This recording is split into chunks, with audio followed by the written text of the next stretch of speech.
Hello, Alex here, and in this video I want to share my thoughts on the Godox iA32, a decently powerful and extremely versatile flash with a fully fledged thyristor-based auto mode. Yes! Finally. Let's get into it.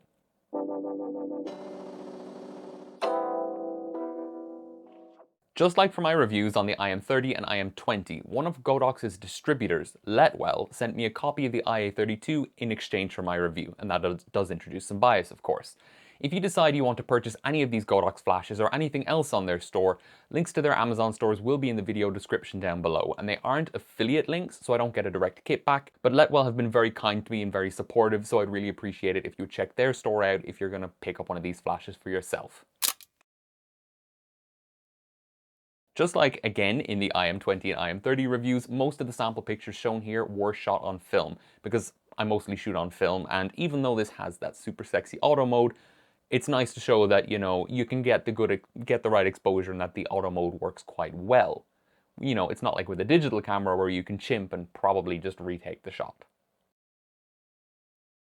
Released in early 2025 by Godox, the iA32 is a universally compatible, decently powerful flash, bringing full manual exposure control, a tilt head to bounce a light off the ceiling or another surface, and that gorgeous auto mode that I'm not going to stop gushing about. It's aesthetically reminiscent of a hybrid between something like an old speedlight, you know, from the 1900s, blended with a more modern speedlight, but with a mixed black and silver coloration that may or may not be to your taste. Basically, it's got the same power level and same flash bulb as the IM30 that I spoke about previously, but in a housing that brings more features to the table to enable you to do more with that same amount of light. If you've seen my other Godox reviews, you know that I categorize flashes into 4 groups personally, and the iA32 sits firmly in the big flash category, at least the way I break it down. It provides a lot more functionality and versatility than competing thyristor flashes and certainly the mini flashes, without the catastrophic bulk of a full-size speedlight, especially if you're thinking about using like a smaller camera, whether that's digital or film. Inside the box you get the flash itself, batteries not included, a warranty card, a soft carry pouch, a diffuser, and a good manual containing quite a few handy reference charts. The flash weighs about 120 grams and it comes in at around 115 by 65 by 35 millimeters. So like I said, it's not super ultra compact, but it's hardly very big. Like if you're wearing a jacket, it could fit in the chest pocket, no problem. Apart from the hot shoe on the base, the entire housing is made from plastic, and with one exception I'll get to later, it feels extremely well. Everything is very solid, there's no weird flex or wobbling. The flash bulb is up top with a Fresnel and a stated color temperature of about 6500 Kelvin, which again matches the IM30 and the IM20 in my own tests. Just like the IM30, it has a guide number of 15, putting it on par with many older competing thyristor flashes, for example the Kodak 155A that I was using before I got the IM30, which I have not touched since, certainly not since getting the iA32, has in full manual mode a guide number of 17. Slightly more powerful, but they're basically the same.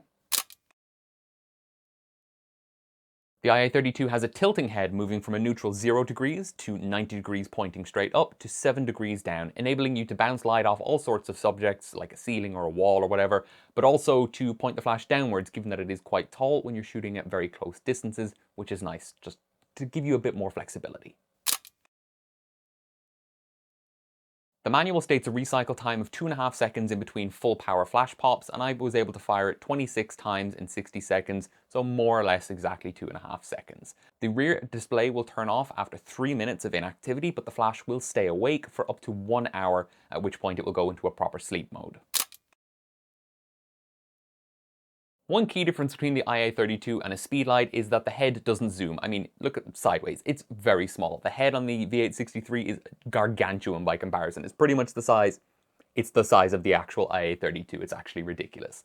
And that means that the coverage is fixed at quite a wide angle, and it covers about the same 26 to 28 millimeter field of view that I saw with the IM30 and IM20, which is going to be fine. 35 and 50 mil, no problem. 24, you're going to see a bit of darkening in the corners, but that's to be expected. The only thing on the right hand side is a 2.5mm sync port for a sync cable, and the left hand side has a sliding battery door holding 2 AA cells. Godox say that you'll get about 490 full power flash pops with a set of high quality rechargeable AA cells.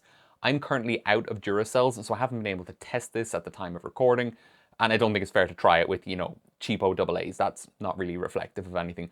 But every spec I've checked or tried to verify within the scope of my own ability on any of these three flashes so far has been what the manual says. So I'd say we can trust 450 to 500 full power flash pops with decent batteries is probably accurate. On the bottom, you've got a single contact pin hot shoe and a locking ring to hold the flash in place. Up top, you have the iA32 name and the optical sensor for off-camera flash. The power button beside the display can also test fire the flash. The display isn't a 4K QD OLED or anything, but I was really surprised at how bright and clear it was, even on the rare sunny day that we've had recently here in Ireland. It was actually one of the standout things for me. I thought it was going to be not crummy, but I didn't expect as much as I got.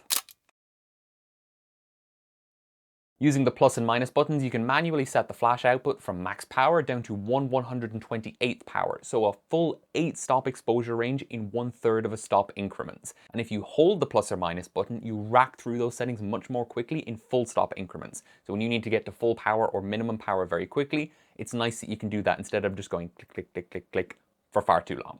Pressing the mode button switches to the MS1 and MS2 modes. These are the optical trigger modes where you can use them off camera. In MS1 mode, when it sees light, the iA32 will immediately flash and expose your frame. Or if you're using a flash that supports red eye reduction, so this is more of a thing for like pop-up flashes built into your camera, you can use MS2 mode, which will make the iA32 ignore the first flash pop, the red eye reduction one, and then only fire when it sees the actual flash a fraction of a second later.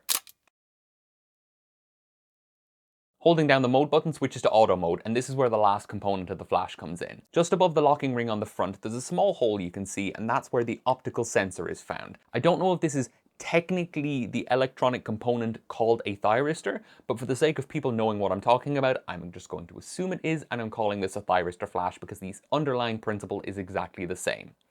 As fast as a flash pop is to the human eye, when you fire a flash, it's not actually instantaneous. That's where things like the new Godox V100 advertise really high performance with things like the global shutter Sony, so you can fire like 1/80,000th of a second, because the flash duration is very short. But a longer flash duration is very nice for a thyristor flash like this, and basically what it does is the optical sensor in the flash sees the light bouncing back off your subject when you take the picture, and it cuts the flash off during the exposure once enough light has been received back from the subject, meaning the subject has been properly lit. This isn't a perfect technology, and very bright surfaces will cause underexposure, very dark surfaces cause overexposure, and things like traffic cones or streetlights with their retro reflectors, the super reflective tech there, that will make them trick these flashes into underexposing as well. But it is universally compatible. All of the hardware is built into the flash itself, so you don't have to worry about having the correct brand. Like this V863 is for Fuji. I can't use it on my Sony. If I want TTL, I can use it in manual mode, sure, but when I'm working, that's of absolutely no use to me. So I would have to buy a second V860 to go with the Sony, for example. The iA32, on the other hand, lacking some of the features and power of a full-size, significantly larger speed light, obviously, will work on anything with the auto mode because it's all self-contained and it's a brand agnostic. That is absolutely incredible. You can't select every possible combination, but the ISO options range from 25 up to 1600, and your aperture can be set from f1.4 to f45. Unlike some other flashes that have some kind of an auto mode, some of which from Godox even have an optical sensor, they only work within a very narrow range, whereas the iA32 works across a very broad range of exposures. The only thing to know is that the guide number of 15 is reduced to what I estimate to be about 12 when you're in auto mode, which is common for a thyristor flash because they don't operate at absolute maximum power. Basically, for lack of a better explanation, it's like if you throw a punch or a kick with your maximum force, you can't hold that back and stop committing halfway through. Whereas if you just kind of like kick a chair, you can regulate the force of that kick pretty easily. I think that's a pretty intuitive explanation. And it's the same idea with a thyristor. When you're trying to hold back, or you don't know how much you need to hold back, you can't go all in, basically. It's cheap and it's safe. At €58, it's not a terribly expensive flash, and I think the price is well worth the increase over the likes of the IM30 and the IM20 if you want the features that this thing brings to the table. And a lot of competing flashes in this price bracket, at that €60 to €70 kind of range, have the retro styling or lean into some quirky thing without real features to back it up. Like, I know aesthetics matter, But if you're going to have a flash that looks cute, I want it to work well as well. And this has things like the tilting head and the auto mode that bring a lot more value aside from just looking nice. I don't want to go into this in too much detail, but when you fire a flash, regardless of what it is, some amount of electricity is dumped through the camera's hot shoe to make a circuit to enable the flash to fire in sync with the shutter. The amount of voltage that gets pumped through your camera will vary depending on the flash, tens to hundreds of volts in many cases, and that will kill a lot of cameras instantly. The generally accepted safe threshold is 6 volts. Okay, I know this 155A is safe on my electronic cameras. The iA32 is absolutely safe. But if you throw like a random Sunpack flash on an X-Pan or a Mamiya 7, there's a solid chance you're going to kill that camera the first time that you fire the shutter. And that is not a risk I would be willing to take. And it's not one you have to with the iA32. And again, in terms of power, this is on par with a lot of these older thyristor flashes. So you're not really losing anything. On the note of power, sure, it's similarly powerful in terms of its, guide number to a lot of these older flashes, but it also only takes 2 AA cells, where something like the 155A takes 4, making it much larger, much heavier, and much hungrier. So the iA32 has a distinct advantage there. Sure, you're going to have to swap out the batteries more often as a result, but I would rather have 2 extra AA's in my bag than sitting on the top of my camera weighing it down. That's just me. Much like the IM30, having the optical trigger mode as well as the 2.5mm sync port are fantastic options, and it increases the versatility of the flash. And versatility is really the name of the game with this thing, but it means you can use it on pretty much any camera that exists, and there aren't really any limitations like there were with the IM20, and that is just very nice to see. Again, I use a very broad range of cameras with very different connectivity standards, and being able to use any of them with the iA32 is something I really, really do appreciate.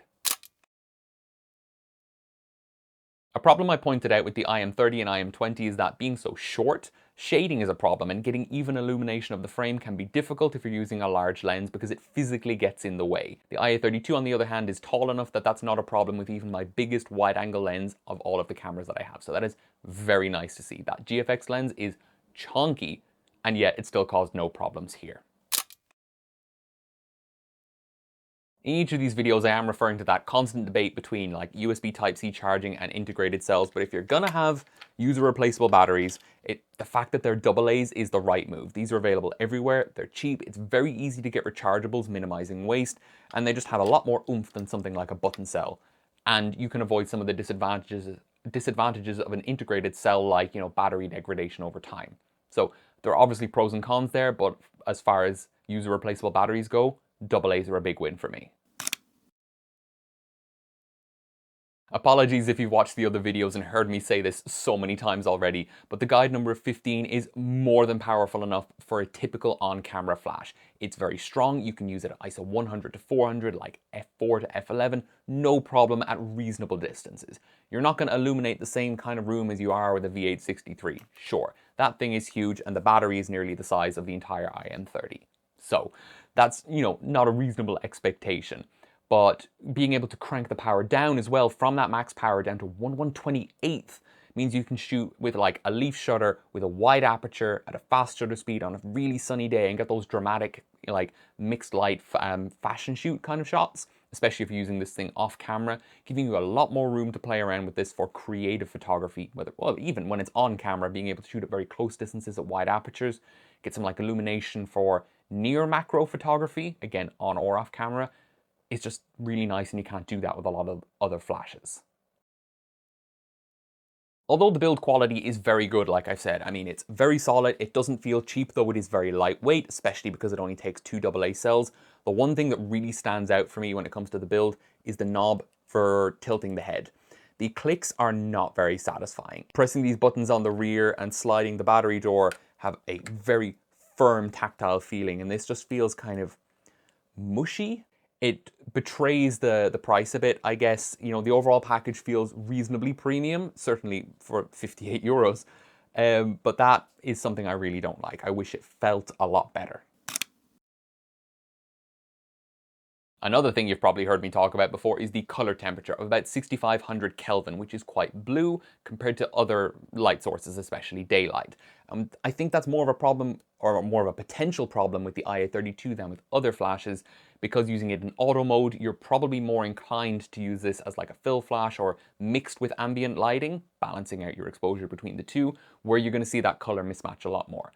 Personally, I haven't encountered it quite that much. Again, like with the IM20, I've been testing both at the same time, probably just because of the ambient light and current weather at this time of year, but it's something that you could notice in your photography and may need a bit of work in post to work around. And I still think that in the future, I would like to see bulbs that, if they're not daylight balanced, lean towards a warmer color temperature, because that's usable under more circumstances without having to really think about it.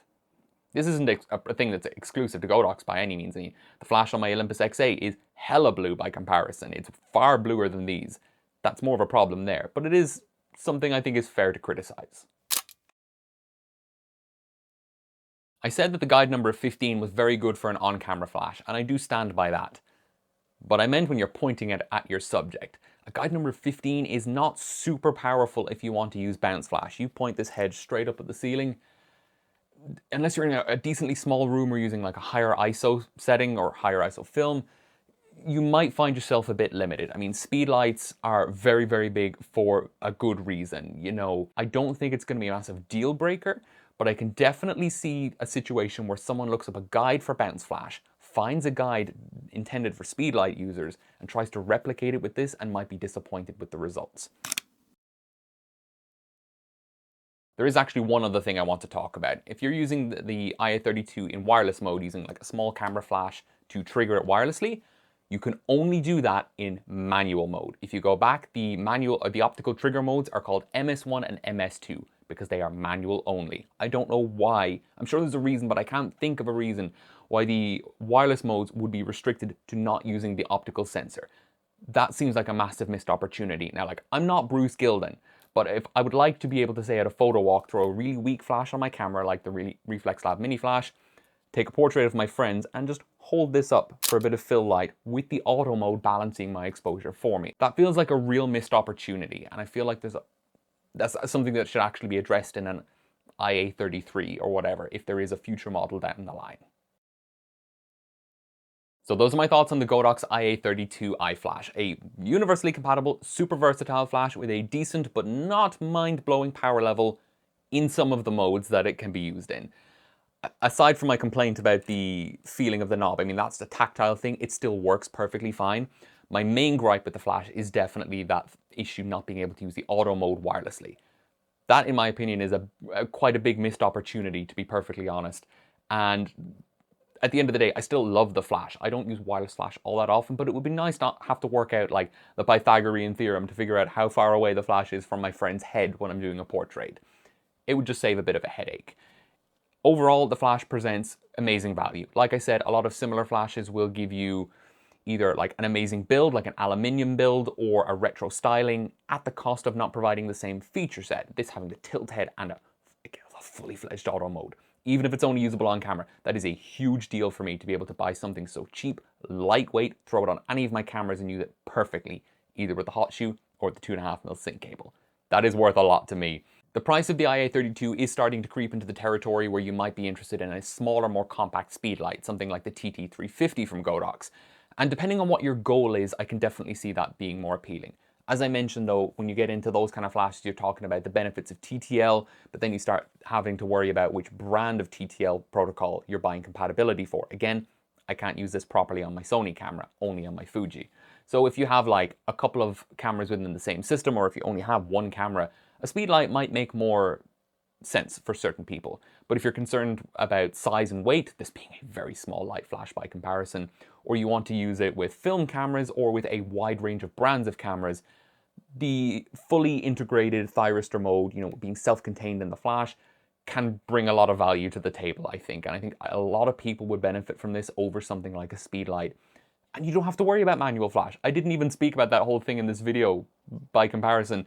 I don't use this in manual mode because the auto mode is more than good enough at the end of the day. Even with that slight reduction in power of a guide number of about 12 down from 15, it just works so well that I don't really think about it. Even at like F8-ish for street photography, like at the Lunar New Year Festival, that was not a problem. Except when I was shooting Ferrani at P30, but shooting the red of Lunar New Year with an orthochromatic film with an auto thyristor flash in winter, that was entirely on me. That's not a problem with the iA32. I've spoken a lot about versatility in these videos, and I think this is almost the pinnacle of that. If it had a wireless auto mode, I wouldn't even question saying this is the most versatile flash for the price on the entire planet. You can do so much with this thing. This flash just works really well for like street photography or spontaneous photography, and like I say, you don't have to worry about working out manual flash, but you do have that really granular control if you want to dive into it. I haven't made a chart for this flash because I think the auto mode is going to be the reason a lot of people buy it, so you're going to use it in auto mode and it will work fine, and the charts in the manual I find are actually pretty good. Honestly as I can, say that I would have bought one of these anyway, if only just to test for myself whether this thing were a thyristor as I thought it were when we were talking on the Leica Discord when it was first announced. And I'm so glad that it does. And I'm also very glad that LetWell sponsored this video and these series of videos that it's turning into by providing this flash. So if you decide to pick up an IM20, iA32, IM30, please do check out their video or their Amazon store links in the video description down below. I'm very grateful for their continued support. But that's all I have to say for this video, so stay safe and bye-bye for now. If you don't already, follow me on Instagram at Shaka1277 for new pictures every day. If you liked this video and enjoy what I do on the channel, please consider subscribing or checking out my Patreon where the tiers start at just €1 per month.